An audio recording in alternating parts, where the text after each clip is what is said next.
اعوذ باللہ من الشیطان الرجیم، بسم اللہ الرحمن الرحیم۔ میں ہوں عزیر احمد خان اور آپ دیکھ رہے ہیں ابلاغ ٹی وی۔ آج وزیر اعظم کی زیر صدارت وفاقی کابینہ کا اجلاس ہوا اور اس میں انہوں نے بڑا دل کھول کر خطاب کیا۔ خطاب کے دوران انہوں نے کہا کہ ہمیں بہت سارے چیلنجز درپیش ہیں، ہم سب نے مل کر ان چیلنجز کو حل کرنا ہے، کیونکہ یقینی طور پر حکومت کا ایک بھانمتی کا کنبہ ہے، ہر ایک کے اپنے اپنے مسائل ہیں۔ پھر ساتھ ہی وزیر اعظم اختر مینگل سے ملے تاکہ وہ جو ان سے روٹ رہے ہیں ارکان وہ واپس آ جائیں اور ان کو وہ منا لیں اور ان کو وزارت دے دیں۔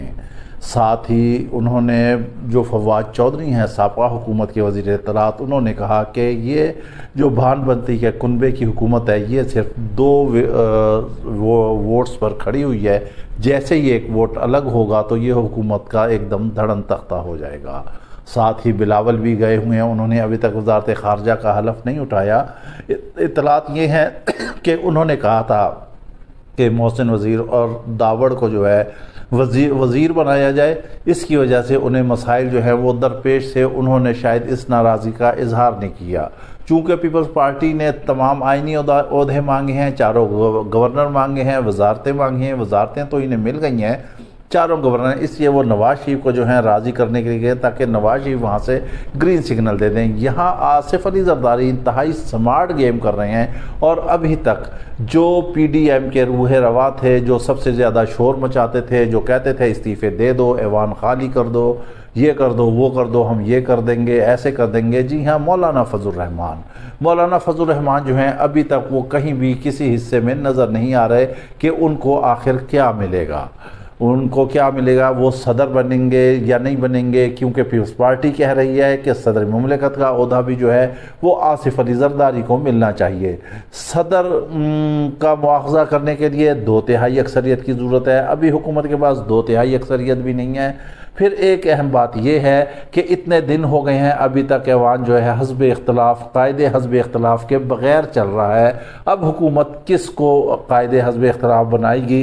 صرف محض ایک یہ ڈراماٹائز ہوگا، ایک سٹیج بنے گا اور اس میں اپنے ہی کسی مخالف کو وہ بٹھا دیا جائے گا کہ کون حزب اختلاف ہے، لیکن ابھی تک حزب اختلاف نہیں بنا۔ 36 منسٹر بن چکے ہیں، اس میں مشیر بھی بن چکے ہیں۔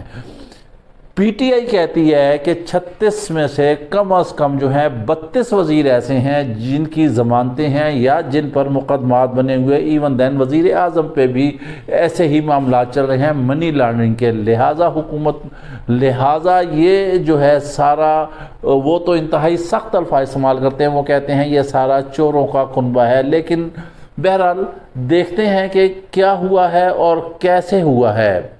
فواد چودھری وہ انتہائی تیز جا رہے ہیں، وہ ماضی میں وزیر اطلاعات رہے، لیکن اس وقت ان کی زبان کی چاشنی بہت تیز جا رہی ہے جو یقینی طور پر عمران خان کے لیے نقصان دہ ہوگا۔ ادھر وزیر اعظم بھی لگے ہوئے ہیں کہ کسی نہ کسی طرح معاملات آگے چلیں اور حکومت کو زیادہ سے زیادہ ریلیف ملے۔ حکومت کو انہوں نے یہاں میٹرو وہ فری کر دی ہے، پنڈی اسلام آباد میں جو ایئرپورٹ کی جانب چل رہی ہے، ایئرپورٹ کی میٹرو انہوں نے 5 دن میں کی۔ انہوں نے جو ڈیم بن رہے ہیں دھاسو ڈیم اور باشا ڈیم، ان کا انہیں ٹائم ٹینیور کم کر دیا ہے۔ اسی طرح وہ بہت تیزی سے اس وقت موو کر رہے ہیں، وہ وزیرستان جا رہے ہیں، وہاں بھی وہ دورے کریں گے۔ لیکن ایک بات اور بھی پریشان کن ہے کہ جیسے ہی عمران خان کی حکومت اٹھی اور اس کے ساتھ ہی ڈرون حملے بھی شروع ہو گئے ہیں۔ امریکہ کی رکن کانگریس پاکستان آئیں، انہوں نے صدر مملکت سے، وزیر اعظم سے، عمران خان سے اور وزیر داخلہ سے ملاقاتیں کی۔ انہوں نے ایک اہم ترین بات کی کہ پوری دنیا میں جو عمران خان نے اسلاموفوبیا کے حوالے سے آواز اٹھائی وہ انتہائی مؤثر رہی، اور اب امریکہ کے ایوان میں بھی وہاں پر اسلاموفوبیا کے حوالے سے قانون لایا جا رہا ہے۔ یہاں پر جو وزیر داخلہ رانا ثناءاللہ سے ملی ہیں تو انہوں نے رانا ثناءاللہ نے کہہ دیا کہ سازش ہوئی ہے یا مداخلت ہوئی ہے، اس کا جواب دیا جائے، لیکن اگر نہیں دیا گیا تو وہ حقائق سامنے لے کر آئیں گے۔ کیا حقائق ہوتی ہیں، کیسے ہوتے ہیں؟ المیہ ہماری سیاست کا یہ ہے کہ ابھی تک نہ تو عمران خان حکومت نے کرپشن کا پیسہ کچھ برآمد کیا، اب یہ لوگ بھی لگے ہوئے ہیں ایک دوسرے پر کیچڑ اچھال رہے ہیں۔ وہ بھی یہی کہتا رہا عمران خان کہ میں NRO نہیں دوں گا۔ اس وقت کی اپوزیشن جو آج کی حکومت ہے وہ کہتی رہی کہ NRO کون مانگتا ہے آپ بتائیں۔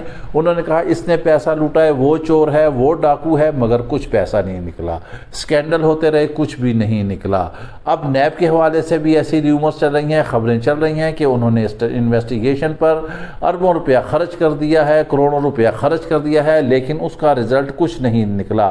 عوام کی طرف کوئی بھی توجہ نہیں دے رہا۔ اس وقت حکومت کو چاہیے کہ اگر اول تو اس کو حکومت میں آنا ہی نہیں چاہیے تھا، یہ ایک ٹیکنیکل غلطی ہے جو نون لیگ، پیپلز پارٹی یا اتحادیہ آیا، بہتر ہوتا کہ 1.5 سال تک عمران خان کو حکومت کرنے دینا چاہیے تھی اور اس کے بعد وہ عوامی عدالت میں جاتے۔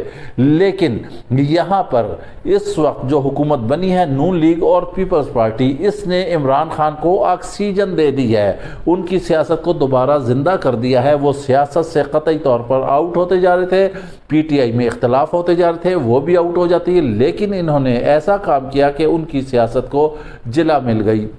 ہم آپ کو یہاں ایک اور خبر دیتے ہوئے چلتے ہیں۔ آپ ازیوم کر لیں کہ یہ باقاعدہ ایک گیم پلان ہوا ہے اور اس میں جو عمران خان کا 1.5 سال کا عرصہ رہ گیا تھا اس سے پہلے کہ عمران خان عوام کی عدالت میں جاتے اور انہیں عوام جو ہے وہ ریجیکٹ کرتی، لہٰذا وہ سڑکوں پر آ گئے، انہوں نے عوام کی عدالت میں اپنا مقدمہ رکھ دیا ہے۔ اب عوام فلی طور پر چارج ہے، عوام قطعی طور پر یہ برداشت نہیں کر پا رہی کہ کوئی غیر ملک آ کے ہمارے ملک کے اندر مداخلت کرے اور وہ فیصلے کرے اور وہ ہمارے اوپر امپوز کیے جائیں۔ عمران خان اس بیانیے کو قوم کو باور کرانے میں 110% کامیاب ہو چکے ہیں، لہٰذا قوم اس وقت یہ نہیں دیکھ رہی ہے کہ مہنگائی تھی یا کیا مسائل تھے، اس وقت وہ یہ دیکھ رہی ہے کہ کپتان کے ساتھ زیادتی ہوئی ہے، باہر سے ایک باہر کی حکومت نے مداخلت کی اور پھر جو پاکستان تحریک انصاف نے امپورٹڈ حکومت کا جو نعرہ لگایا وہ بھی عوام میں اس وقت سرایت کر چکا ہے۔ لہٰذا آنے والا وقت یہ بتا رہا ہے کہ الیکشن ہوں گے تو عمران خان 2/3 اکثریت سے جیت جائیں گے، کیونکہ یہ روایتی مخالفین ہیں پیپلز پارٹی اور نون لیگ۔ ابھی فضل الرحمان کو نہیں کچھ ملے گا تو ان کے بھی اختلافات کھل کر سامنے آ جائیں گے۔ اختر مینگل پہلے ہی ناراض ہو چکے ہیں، MQM والے پہلے ہی کچھ ناراض لگ رہے ہیں، لہٰذا ان کا اتفاق جو ہے وہ قائم رہنا بہت ناممکن سا نظر آ رہا ہے۔ شہباز شریف گو کے کوشش کر رہے ہیں لیکن ایسا ممکن نہیں ہے۔ مختلف اس اسکینڈل نکالے جا رہے ہیں کہ توشہ خانہ کا یہ ہو گیا ہے، گاڑیوں کا یہ ہو گیا ہے، وہ وہاں لے گیا ہے، وہ ہیلی کاپٹر پہ آتا تھا اس کے 50 کروڑ روپے لگ گئے ہیں۔ یہ ان مسائل کا عوام کو اس سے کچھ بھی حاصل نہیں، نہ عوام کی دلچسپی ہے کہ کون وزیر اعظم آ رہا ہے کون نہیں آ رہا۔ وہ یہ دیکھ رہی ہے کہ ہمارے ملک کے حالات میں کون مداخلت کر رہا ہے، وہ یہ دیکھ رہی ہے کہ مہنگائی ہے اسے کون نیچے لے کر آئے گا، وہ یہ دیکھ رہی ہے کہ پیٹرول مہنگا اسے کون سستا کرے گا۔ لیکن آج وزیر خزانہ نے اور سابق وزیر اعظم جو نون لیگ کے ہیں شاہد خاقان عباسی، انہوں نے کہہ دیا ہے کہ حکومت کو سخت فیصلے کرنا پڑیں گے اور ہم اس قیمت پر پیٹرول برداشت نہیں کر سکتے۔ 3 دن کے اندر بجلی جو ہے وہ بہت آگے تک مہنگی ہو چکی ہے۔ پیٹرول کے بھی اگر سخت فیصلے کریں گے تو یقینی طور پر پیٹرول بھی اوپر جائے گا اور مہنگا جائے گا۔ اگر یہ 200-250 روپے تک چاہتا ہے تو عوام کبھی بھی حکومت کا ساتھ نہیں دے گی۔ عوام آلریڈی فل چارج ہو چکی ہے عمران خان کے حق میں، لہٰذا یہ جو متحدہ اپوزیشن جو حکومت بنی ہے جس میں ساری جماعتیں متحد ہیں، ان کا یہ کوئی ایسا سیاسی فیصلہ اچھا نہیں تھا حکومت لینے کا۔ انہوں نے حکومت تو لے لی ہے مگر اب یہ حکومت ان کے گلے میں پڑ چکی ہے۔ یہ وہ ہڈی ہے جو نہ اگلنے کی ہے نہ نگلنے کی ہے۔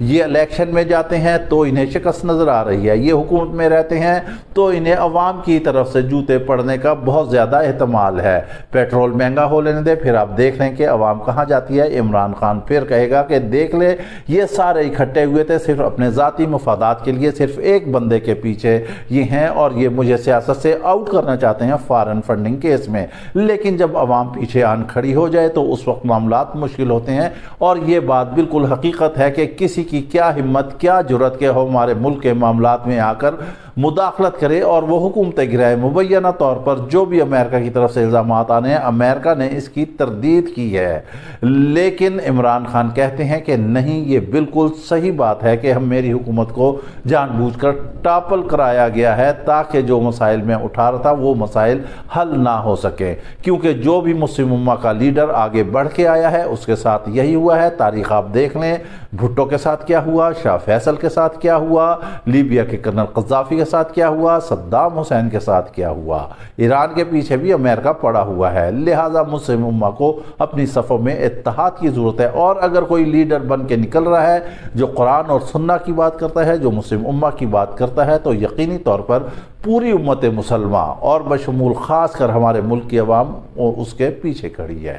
اس کے ساتھ ہی آپ اجازت دیجیے، اپنا خیال رکھیے گا، اور ساتھ ہی اپنے اس چینل کا بھی۔ اللہ حافظ۔